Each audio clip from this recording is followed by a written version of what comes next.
¿Qué está pasando en Roma? Más precisamente, ¿qué está pasando dentro de la Iglesia Católica? En el contexto de creciente caos que, como fieles, estamos viviendo, caos en el mundo, caos en la Iglesia, caos en las mentes, hemos lanzado este canal YouTube para ayudarles a comprender lo que está pasando en la Iglesia, para no perder la fe, sino más bien fortalecerla y para hacer de ustedes propagadores de la verdad. Buenos días, mi nombre es Julio Loredo y bienvenidos al canal Visto desde Roma. Una bienvenida especial a quienes se inscribieron la semana pasada. Si aún no estás registrado, te invito a hacerlo. También te invito a difundir este canal entre tus amigos. Ayúdame a informar a la mayor cantidad de personas sobre lo que está pasando en la iglesia. Y entrando en el tema, debo decir esto. Estos días, concretamente hoy, lunes 8 de enero, ha reventado una bomba en Roma. Una bomba, gracias a Dios, no material, pero una bomba espiritual que puede tener muchas y muy graves consecuencias. Pero antes de revelarles de qué se trata esta, entre comillas, bomba, debo decirles que a pesar de la llegada de una ola de frío siberiano aquí en la ciudad eterna, hoy se está volviendo a la vida normal, se han abierto todas las tiendas, etcétera, después de las festividades de Navidad, Año Nuevo y de Reyes. Como era de esperar, después de este intersticio navideño, regresan las preocupaciones que habían proyectado sombras de inquietud, nublando las mentes y los corazones de los fieles durante las Navidades. Hasta el punto que un cardenal se quejó fuertemente de lo inadecuado que era armar un escándalo precisamente en estas fechas que deberían ser en cambio de paz y de serenidad. Nos referimos obviamente a la declaración Fiducia Supplicans del Dicasterio por la Doctrina de la Fe, que ha suscitado resistencias, controversias, oposiciones. En todo caso, en medio del torrente de palabras, el documento del Vaticano transmitió su mensaje principal, y es este que está dando todo el problema. Hoy, según el documento, es posible y en algunos casos incluso necesario dar la bendición sacerdotal a las parejas irregulares, con especial mención a los homosexuales. Atención, no es dar la bendición a las personas individualmente. Esto la Iglesia siempre lo hizo. No, se trata de dar la bendición sacerdotal a las parejas. Como era de esperar, un coro universal de protesta se alzó de todo el mundo, pero sobre todo de los suburbios más humildes. No queremos bendecir el pecado. Este fue el grito que se levantó de todo el mundo. Nada parecido había pasado antes en la vida de la Iglesia, ni siquiera en la época de la Humane Vitae, la encíclica de Papa Pablo VI, que condenaba los métodos artificiales de anticoncepción. Hay, sin embargo, una diferencia fundamental con aquellos tiempos tan marcados por la mentalidad del 68. Ciertamente, entonces, hubo protestas de algunos episcopados, yo recuerdo, por ejemplo, el holandés, el alemán, episcopados progresistas que se rebelaron contra el magisterio establecido por Roma. Esta vez, con las fiducias súplicas, es Roma la que asumió el papel de rebelde. Esa es la gran novedad. Asumió el papel de rebelde proponiendo una innovación disruptiva respecto al magisterio tradicional de la Iglesia. Hoy son los episcopados que protestan en defensa de la doctrina tradicional y perenne. Una paradoja, por tanto. El tajo que desgarra la unidad de la Iglesia se hace de arriba hacia abajo y no al revés, como suele ocurrir en situaciones de cisma. Cisma, una palabra que no se debería pronunciar. Sin embargo, desgraciadamente se está multiplicando en los comentarios de los analistas, de los llamados vaticanistas, que es de los expertos en las cuestiones del Vaticano aquí en Roma. Sí, desgraciadamente, prelados, teólogos y especialistas hablan cada vez más de una situación que de sí ya constituye un cisma de facto, al menos en determinados sectores de la Iglesia, y amenaza convertirse con un cisma en un cisma generalizado. Un cisma entre quienes aceptan y quienes rechazan las enseñanzas innovativas de la declaración Fiducia Supplicans. La Iglesia Católica se encuentra, por lo tanto, hoy en una situación muy parecida con lo que ocurrió recientemente con la Iglesia Anglicana. Es sorprendente que muy poca gente recuerde este paralelo, siendo que el resultado de lo que hubo en la Iglesia Anglicana, que lo vamos a ver ahora, fue un resultado de consecuencias muy negativas. Y esto se produjo pocas semanas atrás. Por lo tanto, hubiera sido el caso de sacar de ese hecho lecciones de prudencia. Infelizmente, así no ha sido. Intimidados, es decir, ¿qué es lo que pasó en la Iglesia Anglicana pocas semanas atrás? Intimidados por el flujo de las cosas, por ciertos acontecimientos sociales predominantes en los países ricos, donde están más presentes los anglicanos, la Iglesia Anglicana quiso reconocer y bendecir a las parejas homosexuales como una nueva realidad llena de valores positivos. Sin embargo, una buena parte de los obispos de esta denominación, especialmente los obispos africanos, reunidos en una confederación de 10 primados, quiere decir 10 denominaciones anglicanas del mundo, suspendieron el reconocimiento al arzobispo de Canterbury como cabeza de la Iglesia Anglicana. Quiere decir, la Iglesia Anglicana se dividió de arriba a abajo sobre el tema de las bendiciones a las parejas homosexuales. Su comunión interna, que ya estaba muy comprometida por otras cosas, se disolvió. Algunos observadores católicos ven con creciente preocupación una cierta analogía entre lo que pasó hace pocas semanas en la Iglesia Anglicana y lo que podría pasar en la Iglesia Católica Romana.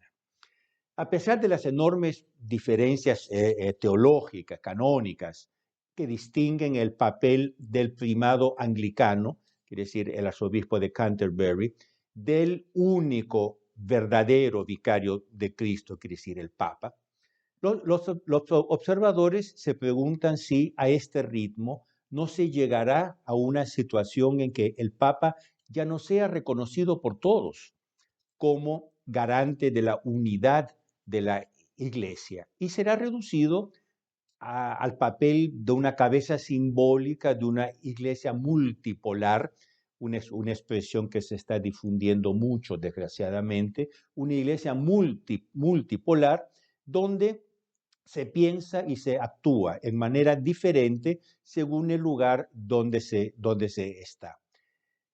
Esta Iglesia ya no sería una. Es de preguntarse entonces si sería todavía católica. Es una pregunta que solo formularla suena terrible a nuestros oídos de fieles que ven en el sumo pontífice el guardián supremo del depósito de la fe. Pero es una pregunta que al comenzar este año de 2024 no podemos no hacer.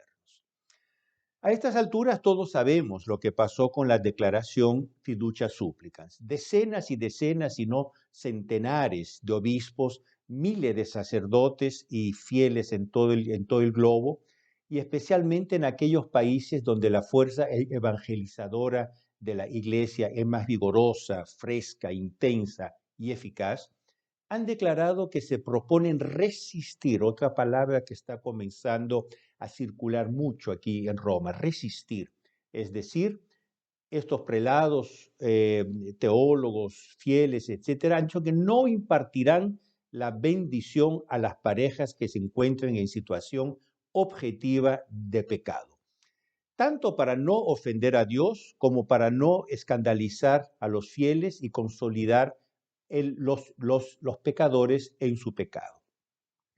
La protesta, como hemos visto, tuvo como vanguardia a los episcopados africanos, que después fueron seguidos por muchos otros prelados y muchas otras conferencias episcopales de todos los continentes. Sin embargo, lo cierto es que los primeros en dar la señal de alarma no fueron los representantes de los países del primer mundo, de los países ricos, sino aquellos considerados culturalmente menos, entre comillas, evolucionados, menos favorecidos por la riqueza material.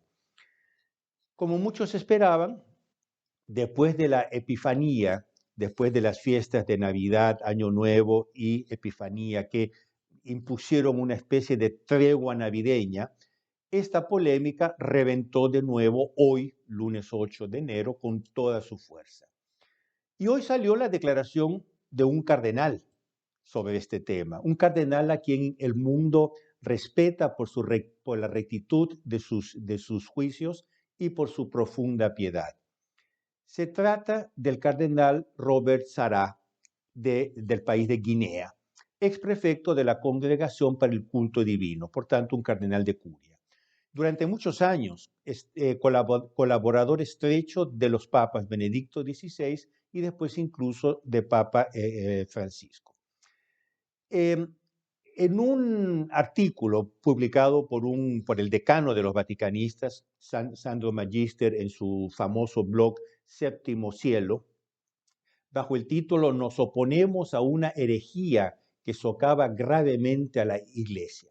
Ya vean, se está comenzando a hablar de herejía, y esto no es un disque por allí, es un cardenal, ya no es de la curia, pero es un cardenal de curia, ex prefecto de una congregación que habla de herejía. El valiente cardenal africano comienza señalando que, yo cito entre comillas, y disculpen, ahora voy a tener que leer: la confusión, la falta de claridad y de verdad y la división han perturbado y oscurecido la celebración navideña de este año.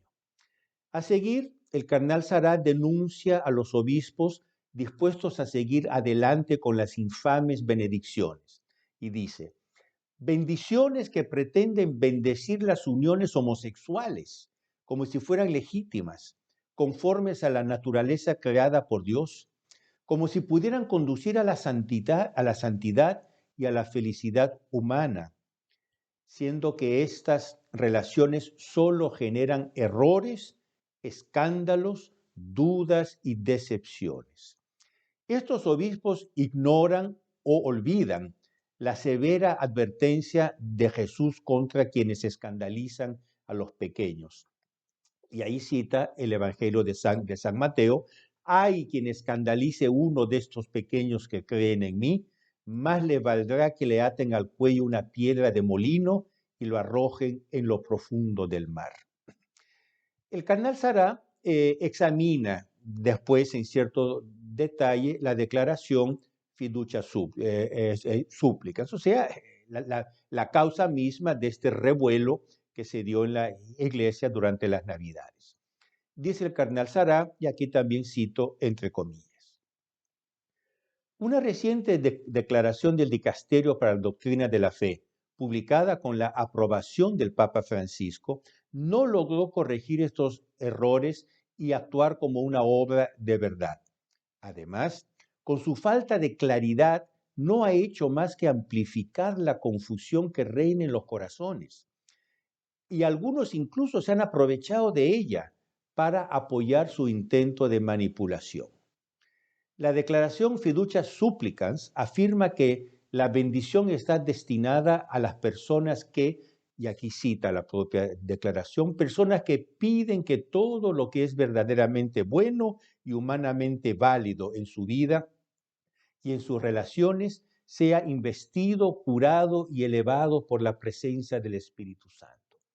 Pero se pregunta el cardenal Sará, ¿pero qué es bueno, verdaderamente, verdadero y humanamente válido en una relación homosexual?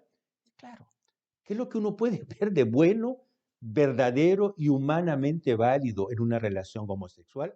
Y sigue el cardenal, definida por las Sagradas Escrituras y por la tradición como una grave depravación intrínsecamente desordenada. Esta es la frase que usa el Catecismo de la Iglesia Católica, el de Juan Pablo II, que es reciente, que define las relaciones homosexuales como intrínsecamente desordenadas. Y sigue el cardenal. Lo único que se puede pedir a las personas que viven en una relación antinatural es que se conviertan y se conformen a la palabra de Dios, cosa, comento yo, que la declaración fiducia supplicans no hace. Concluye el prelado guineano, comillas. Debo agradecer a las conferencias episcopales que ya han realizado esta obra de verdad, en particular a las de Camerún, Chad, Nigeria y otras, africanas por lo tanto, cuyas decisiones comparto y hago mías, y a la firme oposición a la declaración fiducia supplicans. Debemos alentar a otras conferencias episcopales nacionales o regionales y a todos los obispos a hacer lo mismo. Esta es la gran bomba que ha reventado hoy, lunes 8 de enero del 2024, aquí en Roma. Un cardenal de curia que alienta a otras conferencias episcopales nacionales o regionales y a todos los obispos a realizar una firme oposición a la declaración fiducia supplicans. Él inmediatamente dice, al hacerlo, dice el cardenal, no nos oponemos al Papa Francisco, pero nos oponemos firme y radicalmente a una herejía que socava gravemente a la Iglesia, el cuerpo místico de Cristo, porque es contraria a la fe y a la tradición católicas. Es lo que decíamos antes, estos obispos, estas conferencias episcopales, estos sacerdotes, estos fieles que se están oponiendo a las fiducia supplicans, no lo hacen con ánimo rebelde, no lo hacen con ánimo cismático, lo hacen más bien con ánimo de serenidad y de defensa de la verdad de la Iglesia Católica. Al final, el cardenal Sará, como buen miembro del episcopado africano, llama al deber a aquellos obispos de un mundo ciertamente más rico en medios materiales, pero ahora empobrecido en valores espirituales. Dice el cardenal, la Iglesia de África es la voz de los pobres, de los sencillos, de los pequeños. Tiene la tarea de anunciar la palabra de Dios ante los cristianos occidentales que, por ser ricos, dotados de múltiples competencias en filosofía, ciencias teológicas, bíblicas, canónicas, etc., se creen evolucionados, modernos y sabios en la sabiduría del mundo. Pero, y ahí cita la primera carta de San Pablo a los Corintios, lo que es necedad de Dios es más sabio que los hombres. Y concluye el cardenal. No sorprende, por tanto, que los obispos de África, en su pobreza, sean hoy los heraldos de esta verdad divina frente al poder y la riqueza de algunos episcopados occidentales. ¿Tendremos el coraje de escucharlos? Por ejemplo, ¿tendremos el coraje de escucharlos en la próxima sesión del Sínodo sobre la sinodalidad? De hecho, no olvidemos que estamos todavía en el proceso sinodal que tuvo su primera sesión plenaria hace 3 meses, en octubre, en Roma. Un sínodo sobre la sinodalidad que pretende escuchar a todos, especialmente a los más emarginados, a los pobres. Pues bien, hoy los emarginados, los pobres, los pequeños, los simples están diciendo no a la fiducia supplicans. ¿Escucharán la voz de los pobres? Vamos a ver. De hecho, escuchar la voz de los pobres será la prueba de fuego para conocer la honestidad del proceso sinodal en curso. De parte nuestra, no dudamos en pedirle al Papa Francisco, con todo respeto, digo incluso toda veneración, que revoque la fiducia súplicas, que es lo que están pidiendo muchos fieles a través de un abajo firmado que está circulando en Internet en todo el mundo. Queridos oyentes, espero que esta breve reseña de prensa hecha a la luz del magisterio perenne de la Iglesia haya sido de su agrado. Díganme lo que piensan, déjenme sus comentarios, déjenme sus preguntas. En la medida de mi disponibilidad de tiempo, yo las responderé con mucho gusto. Y no olviden que para hacer crecer este apostolado, necesito la ayuda de cada uno de ustedes. Recuerda de darle un me gusta, un like a este video y de compartirlo con tus amigos. Les deseo a todos un santo y feliz año nuevo 2024 y les doy una cita aquí en Roma dentro de una semana. Hasta luego.